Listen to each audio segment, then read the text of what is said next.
Attention pour l'arrivée. Maxime Rothschild. Attention. 9h, 2 minutes, 25 secondes. Je répète. 9h, 2 minutes, 25 secondes UTC.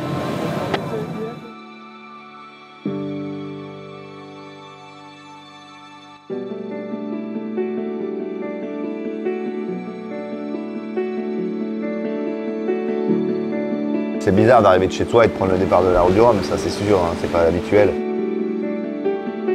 Le report du départ c'était une bonne chose, oui. L'objectif c'était quand même qu'il y ait un maximum de bateaux à l'arrivée et ça m'a fait du bien, moi en tout cas ça m'a permis de relâcher un peu la pression et d'arriver très zen sur la phase de départ. Non, je trouve que dans le fond j'étais bien en tout cas, je me sentais bien. À un moment on me dit rappelle-moi c'est urgent. Et là je me dis oula il y a un truc bizarre. Ils m'ont dit bah voilà il y a un problème c'est que tu as volé le départ. J'étais un peu surpris, j'étais un peu abattu pendant quelques moments, puis je me suis dit quel gâchis quoi. Je me dis c'est pas possible de faire un truc aussi con pour 20 mètres qui servent à rien finalement. Mais j'étais quand même super surpris et ils m'ont dit mais attends on a une preuve comme quoi tu es vraiment derrière la ligne virtuelle. Je dis bah moi je suis sûr d'être plus de 50 mètres sur mon ordinateur, j'avais 47 mètres ou 48 mètres. Et heureusement le comité il a reconnu son erreur et en fait c'est assez rare. Hein. Et voilà, première nuit. Bienvenue sur la route du Rhum.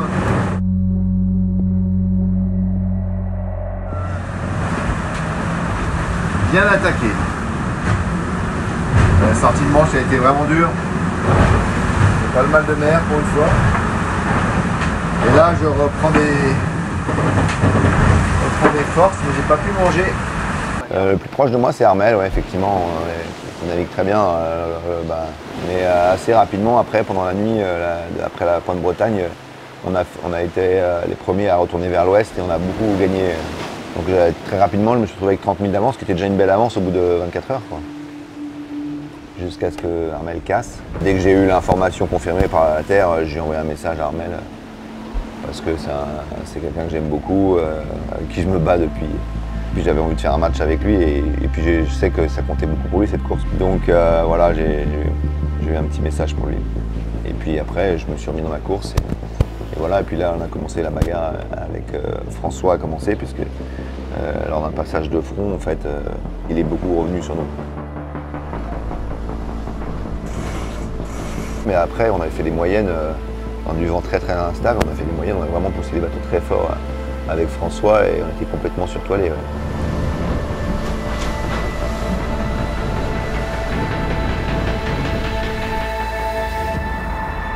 C'est parti. Les dernières 20 quarts d'heure ont été épiques, la bagarre avec François là, dans le vent fort. Donc on avait passé un peu toutes les limites qu'on s'était fixées. Surtoilé, très compliqué d'arriver à la toile. Et avec les surfs là. Au début, essayer de bloquer le bateau à 43, 44, ça fait à 48 dans les grains. Mais c'était épuisant parce que j'ai pas pu dormir depuis très longtemps maintenant. Heureusement, j'avais bien dormi au début. Et j'arrive plus à dormir même, tellement je suis épuisé. Voilà, on est dans l'Alizé. C'est toujours la bagarre hein, parce que l'écart n'est pas énorme avec le trou de la Guadeloupe devant. On va regarder devant comment c'est.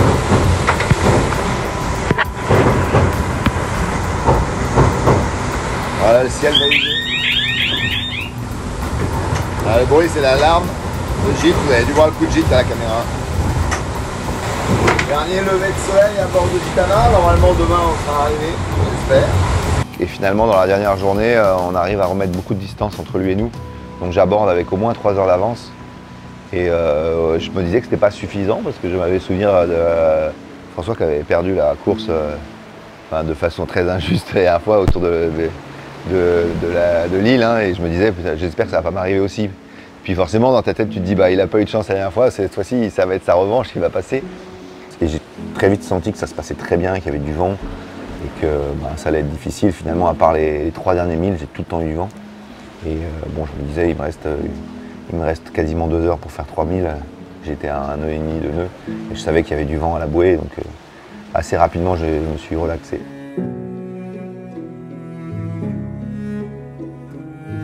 Passé Basse-Terre, je savais que c'était gagné, j'aurais pu aller beaucoup plus vite. Et j'ai pris mon temps pour laisser le temps à mes équipes de remonter au vent, même que les gens qui me suivent ne soient pas complètement, parce que j'aurais pu aller à 25 nœuds, je suis resté entre 15 et 20 nœuds. Et j'ai vraiment pris le temps pour savourer un peu, décompresser. Et puis j'avais envie de vivre cette arrivée. Cette arrivée, elle est dans ma tête depuis que je suis gamin et elle est magique. Il y a le départ, mais il y a aussi l'arrivée. Et je regrette juste que c'était de nuit finalement, parce qu'on ne voit pas les gens, on ne voit pas les visages, on ne voit pas les...